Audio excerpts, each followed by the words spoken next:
నేను పోరాటం చేస్తున్నాను, నేనేం తప్పు చేశానో చూపించమని. ఎమ్మెల్యే గెలిచెళ్ళి మరీ కూడా ఎంక్వైరీ కమిటీ వేయమని అడిగాం. దేనికి సమాధానం? ఆరోపణ తప్ప ఒక్కటి కూడా నిరూపణ లేనటువంటి పరిపాలన ఇతని నీతి, అది దరిద్రపు నీతి.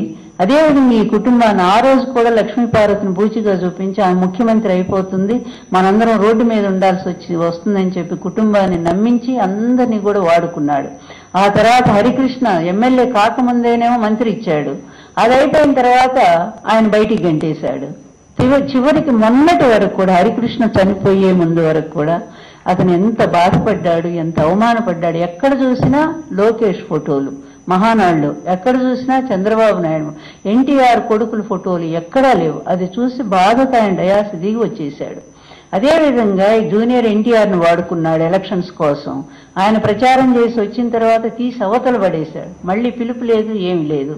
ఎక్కడ వీళ్ళు తన కొడుకు అడ్డం వస్తారో అని చెప్పి, అపర మేధావి, అపర చాణక్యుడు కదా ఆయన కొడుకు, అందువలన ఈయన తర్వాత ఆయన ముఖ్యమంత్రి కావాలి. పాపం మా తండ్రి బాధ అది.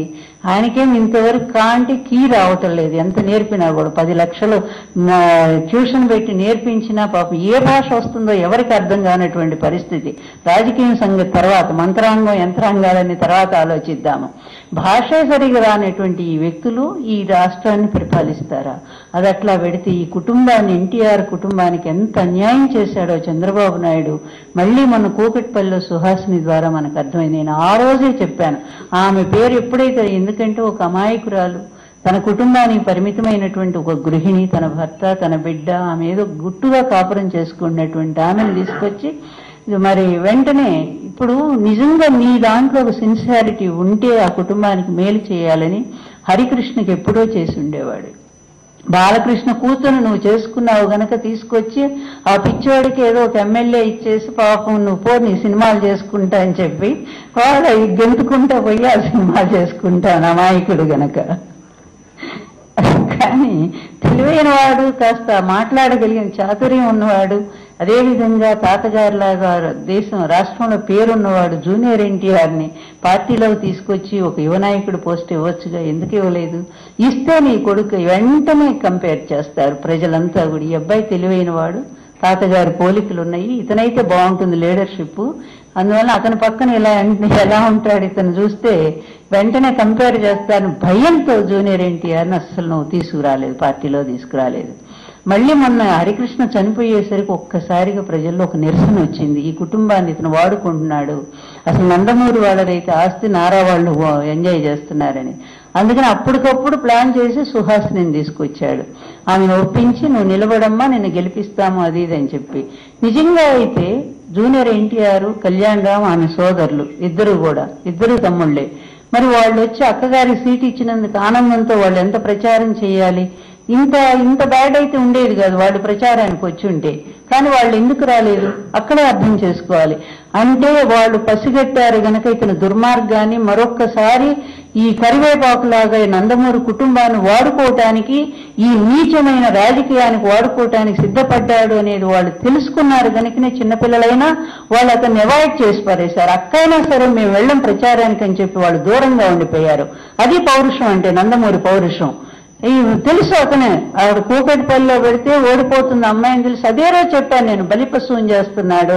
ఆ రోజు ఎన్టీఆర్కి అదే చెప్పాను నేను, జూనియర్ ఎన్టీఆర్ నాయనా వెళ్ళబాకు, నిన్ను వాడుకొని వదిలేస్తాడు, నీ సినిమా జీవితాన్ని కూడా నాశనం చేస్తాడని. అట్లాగే జరిగింది.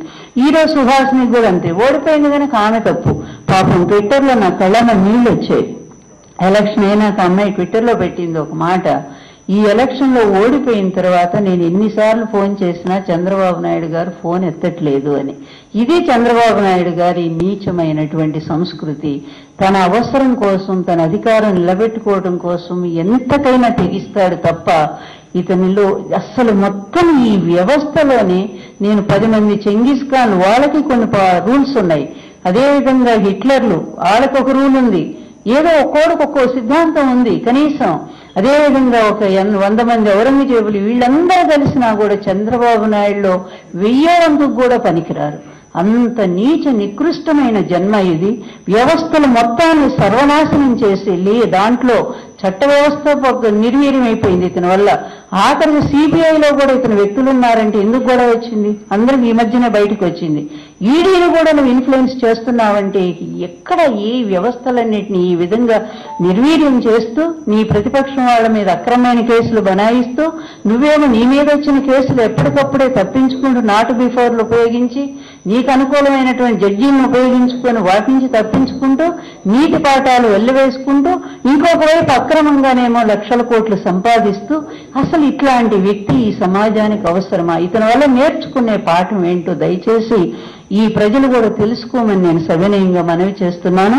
ఇటువంటి వ్యక్తుల్ని ఎంత దూరంగా సమాజానికి మనం విసిరేయగలుగుతామో, ఏ అడవిలోనూ ఉండాల్సినటువంటి వ్యక్తిని తీసుకొచ్చి మీరు అధికారాన్ని కట్టబెట్టారు కనుకనే సర్వ వ్యవస్థలు కూడా సర్వనాశనం అయిపోయినాయి అని తెలియజేస్తూ ఈసారి తెలివిగా ఓటరు మీరు ఉపయోగించుకొని మీకోసమే పాటుపడుతున్న నాయకుడిని మీరు సెలెక్ట్ చేసుకోవాలి, ఎలక్ట్ చేసుకోవాలని కోరుతూ సెలవు తీసుకుంటాను.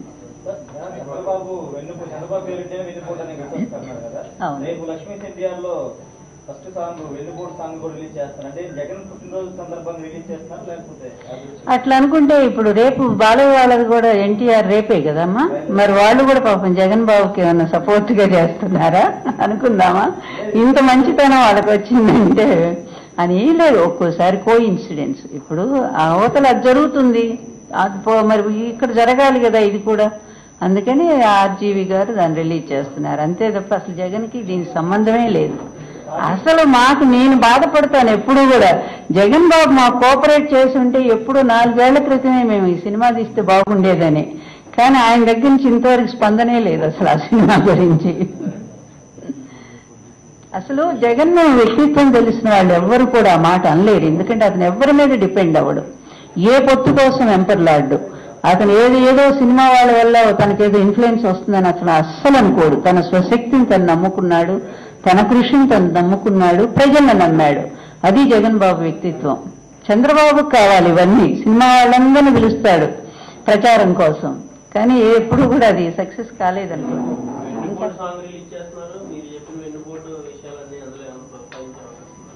నేనైతే ఇంతవరకు వినలేదు ఆ పాట, నిజం చెప్పాలంటే. అది రేపు నేను కూడా వినాలనుకుంటున్నాను. అసలు ఎవరు రాశారు, అది ఎట్లా రాశారు ఆ పాట? ఎందుకంటే మేము తిరుపతి ఒప్పందంలో ఒకటి అనుకున్నాం కదా. తిరుపతి ఒప్పందంలో ఏంటంటే, తిరుపతి ఒప్పందంలో భాగంగా నేను లక్ష్మీ పార్వతిని అప్రోచ్ అవ్వను అని చెప్పి ఆర్జీ ఓపెన్ గా చెప్పాడు. ప్లీజ్ అక్కడ ఏదో సౌండ్స్ వస్తాయి. అవనని ఆయన అన్నాడు. నేనేం చెప్పానంటే నేను కూడా అంతే, అసలు ఆర్జీవి గారికి ఒక్క ఫోన్ కూడా నేను చేయను, అదేవిధంగా నాకు సంబంధించిన స్టోరీ ఇది అని చెప్పి నేను కూడా ఒక్క మాట చెప్పను ఆర్జీవి గారికి అని చెప్పి నేను చెప్పాను. దానికి ఇద్దరం కట్టుబడి ఉన్నాం. ఆయన ఇంతవరకు నాకు ఫోన్ చేయలేదు, నేను ఇంతవరకు ఆయనతో మాట్లాడలేదు. ఆయన ఏం చేస్తున్నారు కూడా ఒక్కటి నేను ఎక్కడ నమ్మానంటే, ఆయన ఒకే మాట అన్నారు, నాకు దైవం మీద నమ్మకం లేదు, ఏ రోజు నేను గుడికి వెళ్ళలేదు, కానీ నాకు ఎన్టీఆర్ అంటే దేవుడి కంటే ఎక్కువ. ఎన్టీఆర్ గారికి జరిగిన అన్యాయం మీద నేను చెల్లించిపోయాను కనుక అట్లాంటి ఎన్టీఆర్ గారికి ఆరాధ్య దైవమైన వెంకటేశ్వర స్వామిని అందుకే నేను దర్శించాను. నేను నిజంగానే ఆయన దర్శించి ఆయన మీద ఎవరి మీద, ఎన్టీఆర్ మీద ఉండే నా ప్రేమని, నా భక్తిని నేను నిరూపించుకోవడం కోసం ఈ దేవాలయానికి వచ్చాను.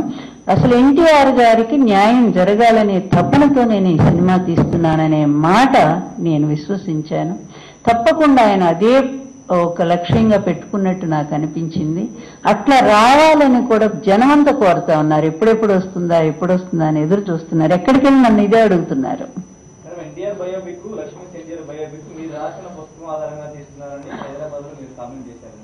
ఎవరు ఏది వాళ్ళు? Yes correct. ఎందుకంటే ఫస్ట్ పార్ట్ ఇప్పుడు తీసేది ఒక అథారిటీ ఉంది అంటే లక్ష్మీ పార్వతి రాసిన బుక్కే. ఎందువల్ల అథారిటీ అంటే స్వయంగా ఎన్టీఆర్ గారు నన్ను కూర్చోబెట్టుకుని ఎదురుగా తను చెప్పి, తను చిన్నప్పుడు ఎవ్వరీ రాయలేదు అట్లాంటి చరిత్ర ఇంకెవ్వరు, మీరు ఎక్కడైనా వెతకండి. లక్ష్మీ పార్వతి రాసిన ఎదురులేని మనిషి తప్ప అథారిటెడ్గా అంటే స్వయంగా ఎన్టీఆర్ గారు చెప్పిన పుస్తకం గనక దానికి అందుకే వాళ్ళు ఆ పుస్తకం తీసుకెళ్లి దాని ఆధారంగా తీసుకున్నారు. మొన్న రెండో పార్ట్ కూడా తీసిపోయారు. మళ్ళీ నేను రాశాను కదా వెన్నుపోటు అంతా కూడా, అందువల్ల ఎలా వెన్నుపోటు పొడిచాడో చూద్దాము అని చెప్పి వాడు చదవటానికి తీసుకుపోయినట్టున్నారు. మరి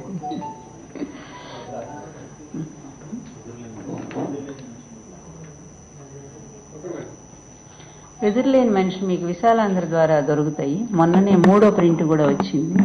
మీరు దయచేసి అందరు చదవ. కృష్ణా జిల్లా అంతా అందులోనే ఉంటుంది. చాలా నచ్చుతుంది అది ప్రజలకి. అసలు ఇక బయట ప్రపంచానికి తెలియని చరిత్ర అంతా అందులో ఉంది. ఎన్టీఆర్ గారి గురించి.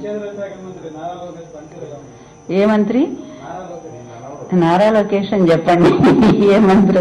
ఎందుకంటే ఆయనకి ఎన్ని కోట్లు మా మనవుడే. కానీ నిజాన్ని మనం ఎప్పుడు నిర్భయంగా చెప్పే అలవాటు లక్ష్మీభారతి. ఎన్టీఆర్ గారు అదే నేర్పి వెళ్ళారు నాకు. కనుక 23 ఏళ్లుగా వాళ్ళ మీద నేను ఇట్లా అడుగుతూనే బ్రతుకుతున్నాను నేను చెప్పాలంటే. అందువల్ల ఏంటంటారు ఆయన గురించి? పనితీరు చాలా చాలా అద్భుతంగా ఉందని ఈ మధ్యనే ఏదో ఒక ఆయన ఏంటట ఫోర్బ్స్ కాదు, ఆయన యువ నాయకత్వంలో ప్రపంచంలోనే చాలా పవర్ఫుల్ స్థానంలో ఎన్నో స్థానంలో ఉన్నాడు. 3వ 4వ స్థానంలో ఉన్నాడట. కేటీఆర్ లేరు, ఎవరు లేరు. ఇక ఇట్లాంటివన్నీ చదువు వింటుంటే చాలా బాగా అనిపిస్తూ ఉంటుంది. ఎందుకంటే ఆయన ఒబామా గారి మీటింగ్ అప్పుడు అందరూ నమ్మాము. ఒబామా గారితో లోకేష్ గారి మీటింగ్ అట. ఏంటబ్బా అంత స్థాయికి ఈయనకి ఇంగ్లీష్ కూడా సరిగ్గా రాదు కదా, ఏం మాట్లాడతారు ఒబామాతో అనుకున్నా నేను. తీరా చూస్తే $10,000 ఎవరు కట్టినా సరే ఒబామాతో మీటింగ్ బయటకు వచ్చింది. ఆ తర్వాత చంద్రబాబు నాయుడు గారు గౌరవ డాక్టరేట్, ఇది అమెరికాలో పెద్ద యూనివర్సిటీ. దేనికి గౌరవ డాక్టరేటు? అమరావతి చూస్తే ఇది ఇట్లాగుంది, ఎక్కడ చూసినా మట్టి బురద నీళ్లు, ఎందుకు ఇస్తున్నారని దాన్ని ఎంక్వైరీ చేస్తే ఆ యూనివర్సిటీలో ఒక తెలుగు వ్యక్తి ఉన్నాడు. ఆ తెలుగు వ్యక్తికి ఒక కంపెనీ హైదరాబాద్ లో ఉంది. ఆ కంపెనీకి చంద్రబాబు నాయుడు గారు ఫేవర్ చేస్తున్నారు. కనుక ఈయన గౌరవ డాక్టరేట్ ఆ యూనివర్సిటీ ద్వారా ఇప్పించడానికి ఆయన ఒప్పించాడు. వాళ్ళకు కూడా ఏదో ఫండ్స్ ఇస్తామన్నారట. ఇది బయటకు వచ్చాక ఆయన తీసుకోవటం మానేశాడు. అది ఇట్లా ఉంటాయి అన్నమాట. అందువల్ల ఈ అబద్ధాలు చెప్పుకుని స్వోత్కర్ష అంటారు వీటిని. వాళ్ళకు వాళ్ళే తుమ్మి చిరంజీవి అనుకోవటం లాగానే మేం చేశాం. ఎవరైనా బయట వాళ్ళు చెప్పాలా? నీ పరిపాలనలో నీ దగ్గర పనిచేసిన ఒక 2 నిజాయితీ ఉన్న ఆఫీసర్స్ ఐవీఆర్ కృష్ణారావు గారు కానీ అజయ్ కలాం గారు కానీ బయటకు వచ్చి నీ నీచత్వాన్ని బయట పెడుతుంటే ఇంతవరకు ఏ ముఖ్యమంత్రికి ఇలాంటి అవమానం జరగలేదు చెప్పాలంటే. అంటే వాళ్ళు ఎంత బాగా భరించలేక బయటికి చెప్తున్నారు. దాన్ని బట్టి నీ అధమమైన పరిపాలన ఎలా ఉందో తెలుసుకోవచ్చు. ఓకే.